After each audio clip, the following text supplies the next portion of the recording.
अस्सलामुअलैकुम। Welcome back to modern study pro. आज हम बायोलॉजी का चैप्टर नंबर 2 बायोलॉजिकल मॉलिक्यूल्स पढ़ेंगे।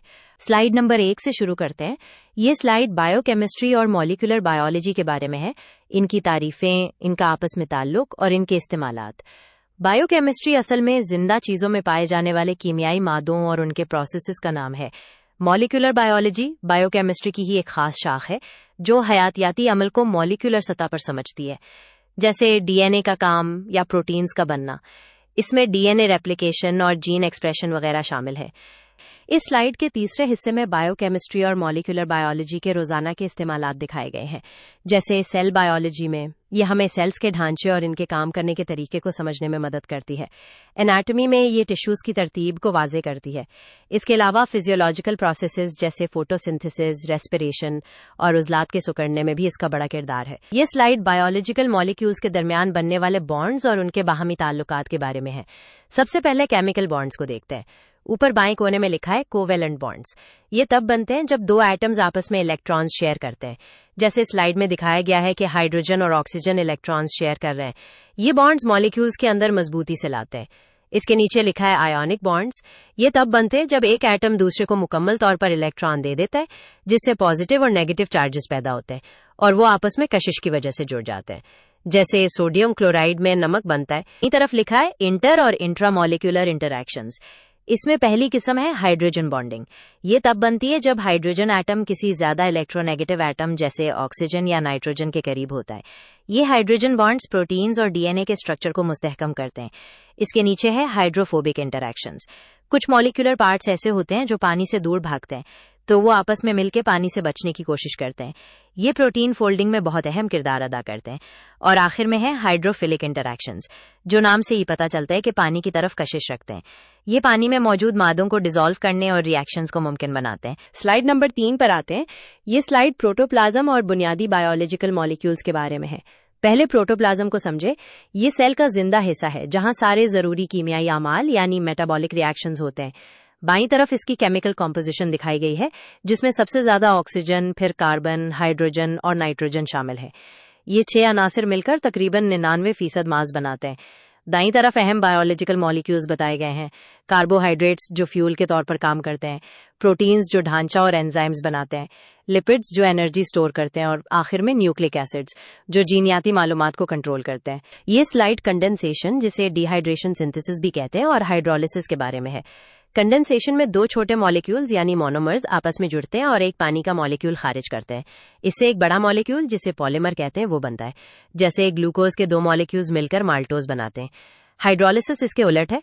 इसमें एक बड़े मॉलिक्यूल को पानी शामिल करके तोड़ा जाता है और उसके छोटे टुकड़े यानी मोनोमर्स बनाए जाते हैं।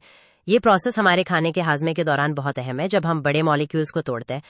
यूं समझें कि कंडेंसेशन में मोनोमर्स जोड़ने के लिए पानी निकाला जाता है, जैसे ईंटों को मिलाकर दीवार बना दी जाए। जहां बॉन्ड बनना होता है वहां से पानी का एक हिस्सा निकल जाता है और मोनोमर्स आपस में पक्का जुड़ जाते हैं। हाइड्रोलिसिस इसके उलट है। इसमें पॉलीमर को तोड़ने के लिए पानी डाला जाता है, जैसे दीवार को तोड़ने के लिए पानी का प्रेशर इस्तेमाल किया जाए। पानी का मॉलिक्यूल बॉन्ड के बीच में आता है और मोनोमर्स को दोबारा अलहदा-अलहदा कर देता है। स्लाइड नंबर 5 पर आते हैं, जो पानी की खुसूसियात के बारे में है। पानी को जिंदगानी का जरिया इसलिए कहते हैं क्योंकि उसमें बहुत खास क्वालिटीज है। तो पहली प्रॉपर्टी है हाई पोलैरिटी। वाटर मॉलिक्यूल में अनइक्वल इलेक्ट्रॉन शेयरिंग होती है, जिसकी वजह से इसमें एक पार्शियल पॉजिटिव और एक पार्शियल नेगेटिव चार्ज आ जाता है। इस पोलैरिटी की वजह से ये बहुत सारे पोलर और आयोनिक सब्सटेंसेस को डिसॉल्व कर सकता है। नेक्स्ट प्रॉपर्टी है हाइड्रोजन बॉन्डिंग। वीक बॉन्ड्स होने के बावजूद ये बायोलॉजिकल टेम्परेचर्स पर पानी को लिक्विड रखती है। अगली प्रॉपर्टी है कोहेजन और एडहेजन। कोहेजन का मतलब है वाटर मॉलिक्यूल्स का आपस में स्टिक करना, और एडहेजन का मतलब है पानी का दूसरी सरफेसेस से चिपकना, जैसे पौधों में पानी का ऊपर जाना। फिर हाई स्पेसिफिक हीट कैपेसिटी है, मतलब पानी बहुत ज्यादा हीट अब्सॉर्ब कर सकता है बगैर टेम्परेचर चेंज के, जो टेम्परेचर रेगुलेशन के लिए बहुत जरूरी है। इसके बाद हीट ऑफ वेपराइजेशन है। पानी को गैस बनने के लिए बहुत एनर्जी चाहिए होती है, जो कूलिंग में हेल्प करती है। तो अगली प्रॉपर्टी है हाइड्रोफोबिक एक्सक्लूजन। कुछ मॉलिक्यूल्स ऐसे होते हैं जो पानी से रिपेल करते हैं, तो पानी उन्हें आपस में क्लोज रखता है, जिससे सेल मेम्ब्रेन को मजबूती मिलती है। इसके बाद आयोनाइजेशन है। पानी का हाइड्रोजन और हाइड्रोक्साइड आयंस में टूटना, जो सेल्स की पीएच को बरकरार रखने में मदद करती है। और आखिर में बर्फ की कम डेंसिटी। बर्फ पानी के ऊपर तैरती है, जिससे नीचे एक इंसुलेटिंग लेयर बन जाती है और आबी हयात महफूज रहती है। तो ये थी पानी की प्रॉपर्टीज। स्लाइड नंबर 5 मुकम्मल हो गई। स्लाइड नंबर 6 कार्बोहाइड्रेट्स के बारे में है। ये वो मॉलिक्यूल्स हैं जो कार्बन, हाइड्रोजन और ऑक्सीजन से बने होते हैं। इनकी तकसीम उनकी पेचीदगी यानी शुगर यूनिट्स की तादाद पर की जाती है। पहले हैं मोनोसैकेराइड्स, जो सबसे सादा शुगर्स होते हैं। ग्लूकोज और फ्रक्टोज इसकी मिसालें हैं, जो हमें शहद और फलों में मिलते हैं। फिर आते हैं डाइसैकेराइड्स, जो दो मोनोसैकेराइड्स के मिलने से बनते हैं, जैसे सुक्रोज, चीनी, जो ग्लूकोज और फ्रक्टोज से बनती है। और आखिर में है पॉलीसैकेराइड्स, जो बहुत सारे मोनोसैकेराइड्स की लंबी चेन्स होती हैं।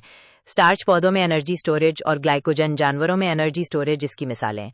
सेल्यूलोज पौधों के सेल वॉल्स में होता है और उन्हें ताकत देता है। स्ट्रक्चर्स को भी देख सकते हैं कि वो कैसे बने हुए हैं। स्लाइड नंबर 7 मोनोसैकेराइड्स के बारे में है, जो कार्बोहाइड्रेट्स की सबसे सादा शक्ल है।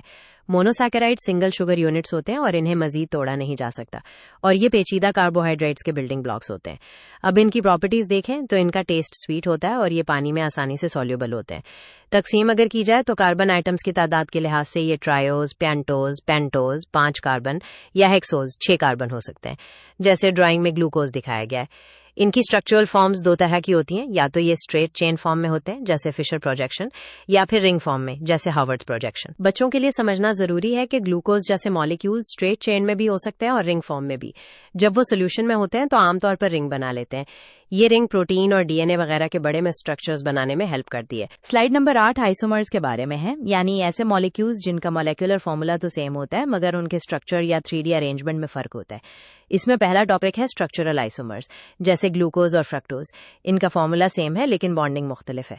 इसके बाद आते हैं स्टेरियो आइसोमर्स, जिनका स्ट्रक्चर तो सेम होता है मगर एटम्स का 3D अरेंजमेंट मुख्तलिफ होता है।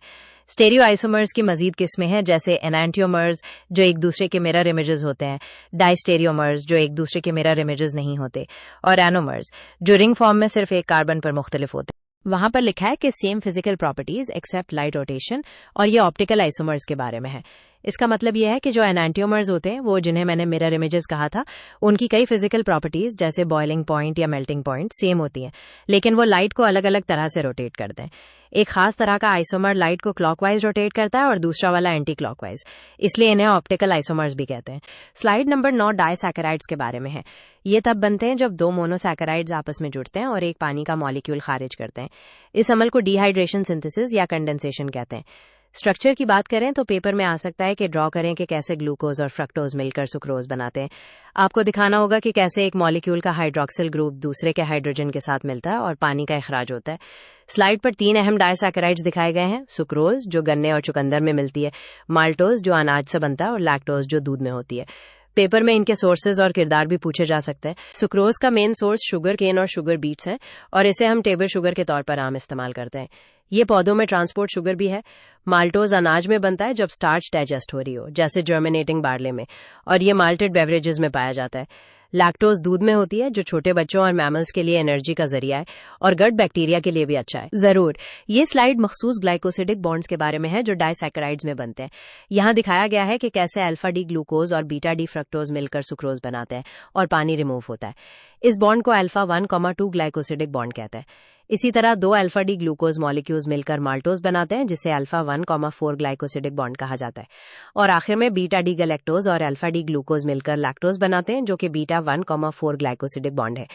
एग्जाम में सवाल आ सकता है कि माल्टोज की फॉर्मेशन दिखाएं और बॉन्ड का नाम बताएं, या फिर ये कि लैक्टोज में कौन सा लिंकेज पाया जाता है। अल्फा और बीटा के फर्क को वाजे किया जाए।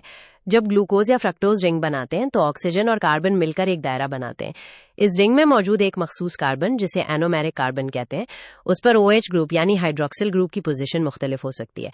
अगर ये ग्रुप रिंग से नीचे हो तो इसे अल्फा कहते हैं, और अगर ऊपर हो तो बीटा, जैसे स्लाइड पर ड्राइंग्स में दिखाया गया है। डी नोटेशन इनके 3D स्ट्रक्चर में मौजूद एक खास कार्बन की कॉन्फ़िगरेशन बताती है। पहली दफा पढ़ने वालों के लिए ये ड्राइंग्स बहुत कारआमद हो सकती हैं, जहां अल्फा और बीटा को अलग अलग रंगों से दिखाया गया है। स्लाइड नंबर 11 पॉलीसैकेराइड्स के बारे में है। पॉलीसैकेराइड्स बड़े मॉलिक्यूल्स हैं जो बहुत सारे मोनोसैकेराइड्स की लंबी चेन से बनते हैं। डेफिनेशन यह है कि हाइड्रोलिसिस पर 10 या 10 से ज्यादा मोनोसैकेराइड्स देते हैं। ये एनर्जी स्टोर करते हैं और ढांचा बनाते हैं। पहला टेबल है स्टार्च का, जो पौधों में एनर्जी स्टोर करता है। इसका स्ट्रक्चर 2 चीजों से बनता है, अमाइलोज, जो स्ट्रेट चेन होती है, और अमाइलोपेक्टिन, जिसमें ब्रांचिंग ज्यादा होती है। पेपर में डायग्राम बनाने के लिए आ सकता है कि ग्लूकोज यूनिट्स कैसे लिंक्ड है अल्फा 1,4 और अल्फा 1,6 बॉन्ड से। रोल इसका यह है कि पौधों में एनर्जी स्टोर करता है, और प्रॉपर्टी ये कि आयोडीन सोल्यूशन के साथ ब्लू कलर देता है। अगला टेबल है ग्लाइकोजन का, जिसे एनिमल स्टार्च भी कहते हैं। ये इंसानों में एनर्जी स्टोर करता है, खासतौर पर लिवर और मसल्स में। स्ट्रक्चर में ब्रांचिंग बहुत ज़्यादा होती है, आयोडीन सोल्यूशन के साथ रेड कलर देता है। अगला टेबल है सेल्यूलोज का, जो पौधों के सेल वॉल्स का अहम हिस्सा है और उन्हें ताकत देता है। इसका structure beta D glucose molecules की सीधी चेन से बनता है और ये फाइबर कहलाता है। आयोडीन सोल्यूशन के साथ इसका कोई कलर चेंज नहीं होता। और आखिर में है काइटिन, जो फंगस के सेल वॉल्स और कीड़े मकोड़ों के बैरूनी ढांचों में पाया जाता है। ये सपोर्ट और प्रोटेक्शन देता है। इसका स्ट्रक्चर मॉडिफाइड ग्लूकोज मॉलिक्यूल से बनता है। स्लाइड नंबर 12 प्रोटीन्स के बारे में है। प्रोटीन्स बहुत अहम बायोलॉजिकल मॉलिक्यूल्स हैं जो जिंदा चीज़ों के स्ट्रक्चर, फंक्शन और मेंटेनेंस में मदद करते हैं। ये कार्बन, हाइड्रोजन, ऑक्सीजन, नाइट्रोजन और कभी कभी सल्फर जैसे एलिमेंट से बने होते हैं। प्रोटीन्स के बिल्डिंग ब्लॉक्स अमाइनो एसिड्स होते हैं। हर अमाइनो एसिड में एक खास स्ट्रक्चर होता है, जिसमें एक अमाइनो ग्रुप, एक कार्बोक्सिल ग्रुप और एक वेरिएबल आर ग्रुप शामिल होता है। अमाइनो एसिड्स आपस में पेप्टाइड बॉन्ड्स के जरिए जुड़ते हैं, डिहाइड्रेशन रिएक्शन के जरिए। प्रोटीन्स के 4 लेवल्स होते हैं स्ट्रक्चर के। प्राइमरी, जो अमाइनो एसिड्स की सीधी चेन है। सेकेंडरी, जिसमें फोल्डिंग होती है और अल्फा हेलिक्स या बीटा प्लीटेड शीट्स बनती है। टर्शरी, जो प्रोटीन का 3D स्ट्रक्चर होता है। और क्वार्टरनरी, जब एक से ज्यादा पॉलीपेप्टाइड चेन्स मिलकर काम करती हैं। इन्हें तोड़ा भी जा सकता है हाइड्रोलिसिस के जरिए, जब पानी शामिल किया जाता है डाइजेशन के दौरान। अमाइनो एसिड्स में कुछ एसेंशियल होते हैं, यानी ऐसे जो हमारी बॉडी खुद नहीं बना सकती, इसलिए इन्हें हमें खुराक के जरिए लेना पड़ता है, जैसे लाइसिन या वेलिन। और कुछ नॉन एसेंशियल होते हैं, यानी वो जो बॉडी खुद बना सकती है, तो इन्हें खुराक में लेना जरूरी नहीं होता। अमाइनो एसिड सीक्वेंस की अहमियत के बारे में है। इसमें दिखाया गया है कि कैसे डीएनए में एक सिंगल बेस चेंज होने से पूरा अमाइनो एसिड सीक्वेंस बदल जाता है, जिसकी बड़ी मिसाल सिकल सेल एनीमिया है। नॉर्मल हीमोग्लोबिन में 6ठी पोजीशन पर ग्लूटामिक एसिड होता है, लेकिन सिकल सेल हीमोग्लोबिन में उसकी जगह वेलिन आ जाता है। इस एक तब्दीली की वजह से प्रोटीन गलत तरीके से फोल्ड होता है और हीमोग्लोबिन पॉलीमर्स बना लेता है, जो आरबीसीज को दरांती नुमा शक्ल दे देते हैं और रगों में रुकावट बनते हैं। एग्जाम में सवाल आ सकता है कि आईएन सेल्स का स्ट्रक्चर कैसे बदलता है, या हीमोग्लोबिन में कौन सी मखसूस पोजीशन पर तब्दीली होती है। पॉइंट म्यूटेशन डीएनए के एक छोटे से हिस्से में होने वाली तब्दीली है, जैसे किसी एक न्यूक्लियोटाइड का तब्दील हो जाना। आप यूं समझें कि डीएनए एक किस्म का हुक्मनामा है और इसमें एक हर्फ बदलने से पूरा मतलब बदल सकता है, बिल्कुल वैसे ही जैसे हमने हीमोग्लोबिन में देखा। स्लाइड नंबर 15 प्रोटीन्स की क्लासिफिकेशन के बारे में है। प्रोटीन्स को उनकी शेप और फंक्शन की बुनियाद पर 2 बड़ी किस्मों में तकसीम किया जाता है, फाइब्रस प्रोटीन्स और ग्लोबुलर प्रोटीन्स। फाइब्रस प्रोटीन्स, जैसे नाम से ही पता चलता है, लंबे फिलामेंट नुमा होते हैं, पानी में नहीं घुलते हैं और इलास्टिक होते हैं। ये बॉडी को स्ट्रक्चरल सपोर्ट देते हैं, जैसे कोलेजन हमारी स्किन और टिश्यूज में होता है, केराटिन बालों और नाखनों में, और मायोसिन मसल्स के सिकुड़ने में मदद करता है। ग्लोबुलर प्रोटीन्स गोल या स्फेरिकल शेप के होते हैं, पानी में सॉल्युबल होते हैं और क्रिस्टलाइज किए जा सकते हैं। इनके फंक्शंस आमतौर पर डायनामिक होते हैं, जैसे एंजाइम्स जो केमिकल रिएक्शंस को तेज करते हैं, हीमोग्लोबिन जो खून में ऑक्सीजन ले जाता है, और एंटीबॉडीज जो हमारे इम्यून सिस्टम का हिस्सा है और डिजीजेस से लड़ती हैं। तो ये था क्लासिफिकेशन प्रोटीन्स का। Slide number 16 role of proteins के बारे में है। प्रोटीन्स बॉडी में स्ट्रक्चरल और फंक्शनल दोनों तरह के किरदार अदा करते हैं। स्ट्रक्चरल प्रोटीन्स हैं जो बॉडी पार्ट्स बनाने और उन्हें मजबूती देने का काम करते हैं, जैसे कोलेजन जो बोनी मैट्रिक्स में होता है और केराटिन जो बालों और नाखनों में पाया जाता है। दूसरी तरफ फंक्शनल प्रोटीन्स हैं जो जिंदा अमल में हिस्सा लेते हैं, जैसे एंजाइम्स जो केमिकल रिएक्शंस को तेज करते हैं, हीमोग्लोबिन जो ऑक्सीजन ट्रांसपोर्ट करता है, और एंटीबॉडीज जो जिस्म को बीमारियों से बचाती हैं। स्लाइड नंबर 18 लिपिड्स के बारे में है। लिपिड्स ऐसे हाइड्रोफोबिक मॉलिक्यूल्स हैं जो पानी में नहीं घुलते, जैसे फैट्स, ऑयल्स और वैक्सेस। इनमें कार्बन हाइड्रोजन बॉन्ड्स की वजह से एनर्जी बहुत ज्यादा होती है। स्लाइड में असाइल ग्लाइसरॉल्स यानी फैट्स की प्रॉपर्टीज और रोल्स बताए गए हैं। प्रॉपर्टीज ये हैं कि ये पानी से लेस डेंस होते हैं, पानी में इनसॉल्युबल और ईथर जैसे ऑर्गेनिक सॉल्वेंट्स में सॉल्युबल, और इनके मेल्टिंग पॉइंट्स मुख्तलिफ होते हैं, सैचुरेटेड फैट्स के हाई और अनसैचुरेटेड के लो। रोल्स ये हैं कि ये बॉडी में लिपिड्स का बड़ा कंपोनेंट है, एनर्जी स्टोर करते हैं और इंसुलेशन देते हैं। स्लाइड पर जो मेन कॉन्सेप्ट दिखाया गया है उसे कहते हैं सेंट्रल डॉगमा। ये बेसिकली ये बताता है कि बॉडी के सेल्स इंफॉर्मेशन को कैसे मैनेज करते हैं। इसका पहला स्टेप होता है ट्रांसक्रिप्शन, जिसमें डीएनए से एक कॉपी बनाई जाती है और उसे आरएनए कहते हैं। फिर कम्स ट्रांसलेशन, जिसमें आरएनए की इंफॉर्मेशन को सेल्स प्रोटीन्स बनाने में यूज करते हैं, जो बॉडी के सारे काम करते हैं। बेसिकली डीएनए से आरएनए, आरएनए से प्रोटीन, ये फ्लो ऑफ इंफॉर्मेशन है। साइड की लेफ्ट साइड पर जो स्ट्रक्चर्स दिखाए गए हैं वो डीएनए और आरएनए के बेसिक बिल्डिंग ब्लॉक्स है। न्यूक्लियोटाइड यूनिट होता है जो 3 चीजों से बनता है, फॉस्फेट ग्रुप, शुगर और नाइट्रोजनस बेस। जब बहुत सारे न्यूक्लियोटाइड्स एक दूसरे से जुड़ते हैं तो वो एक लंबी चेन बनाते हैं। इस चेन को जोड़े रखने के लिए जो बॉन्ड काम करता है उसे कहते हैं फॉस्फोडाइस्टर बॉन्ड। ये बेसिकली शुगर और फॉस्फेट के बीच का कनेक्शन होता है। क्रिक मॉडल ऑफ डीएनए जो दिखाता है कि डीएनए एक घुमावदार सीधी जैसा है, डबल हेलिक्स, और आरएनए के डिफरेंट टाइप्स भी बताए गए हैं, जैसे एमआरएनए, आरआरएनए, टीआरएनए, जो प्रोटीन बनाने में अलग अलग काम करते हैं। इसके अलावा स्लाइड में एनर्जी कैरियर्स जैसे एटीपी और एनएडी के बारे में भी बताया गया, जो सेल्स को एनर्जी देते हैं और इलेक्ट्रॉन ट्रांसफर करते हैं। एटीपी को आप सेल की एनर्जी करेंसी समझ सकते हैं। जैसे हम पैसे देकर चीजें खरीदते हैं, वैसे ही सेल जब कोई काम करता है, जैसे मूव करना या नए मॉलिक्यूल्स बनाना, तो वो एटीपी खर्च करता है। इसलिए इसे सेल्यूलर एनर्जी का प्राइमरी सोर्स कहा जाता है। दूसरी तरफ एनएडी इलेक्ट्रॉन ट्रांसफर में हेल्प करता है। केमिकल रिएक्शंस के दौरान जब एनर्जी निकलती है, तो एनएडी उन इलेक्ट्रॉन्स को पकड़ लेता है और दूसरे रिएक्शंस तक पहुंच जाता है जहां उनकी जरूरत होती है, जैसे एटीपी बनाने वाले प्रोसेस में। एटीपी का स्ट्रक्चर एक तरह का न्यूक्लियोटाइड होता है। इसमें एडेनोसिन नाम का एक मॉलिक्यूल होता है जो शुगर से जुड़ा होता है, और उसके साथ 3 फॉस्फेट ग्रुप्स लगे होते हैं। जब ये तीसरा फॉस्फेट ग्रुप अलग होता है, तो बहुत ज्यादा एनर्जी निकलती है, जो सेल का काम करती है। एनएडी का स्ट्रक्चर थोड़ा कॉम्प्लेक्स है। इसमें 2 न्यूक्लियोटाइड्स होते हैं जो फॉस्फेट ग्रुप्स के जरिए जुड़े होते हैं। एक न्यूक्लियोटाइड में निकोटिनामाइड होता है जो इलेक्ट्रॉन लेता और देता है, और दूसरे में एडेनिन होता है, जो हमने डीएनए में भी पढ़ा था।